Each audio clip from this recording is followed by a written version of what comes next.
Now to a story you'll see only here on 4. Tonight, a local father charged, accused of endangering his 6-month-old baby girl. Those moments were caught on camera. And tonight, only our Jordan Burrell is hearing from the baby's mother. We do want to warn you, the details in this story are graphic. Jordan.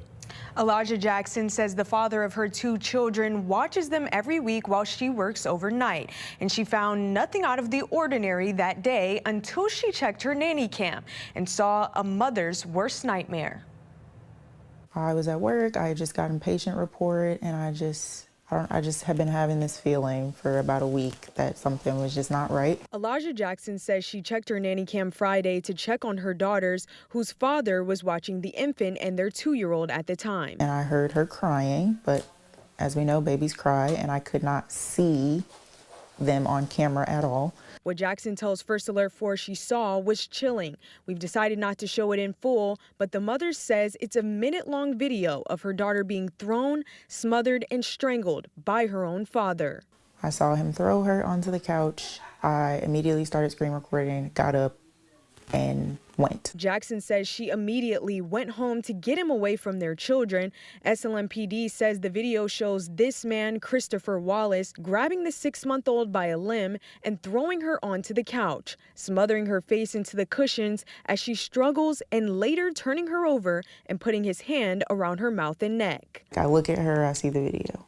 I try to go to sleep, I see the video. We know that a crisis is different from family to family. I spoke to the St. Louis Crisis Nursery, which focuses on preventing child abuse and neglect. While investigators have not mentioned a motive for this incident, the Crisis Nursery says it gets called on a lot of the time when there's a tragedy in the community. Think about all of these kids as like these are our kids as a community, right? And what as a community can we do better to support parents so that they don't feel like they're at a place where they really are at their wits' end. The sounds of Jackson's daughter cooing can be heard during our sit-down. The mother says her baby survived with no physical injuries. Wallace, her father, is now charged with 1 count of endangering the welfare of a child, but Jackson says she wants to see different charges. I don't think that's enough. I don't think this is an endangerment situation. Endangerment is leaving a kid in the car by themselves. I asked the circuit attorney's office about the charge issued. They tell me they don't comment on pending cases. St. Louis Children's Hospital says physically abused children often show similar behaviors, including excessive crying in infants and problems in school for older children. Morgan. All right, Jordan, thank you.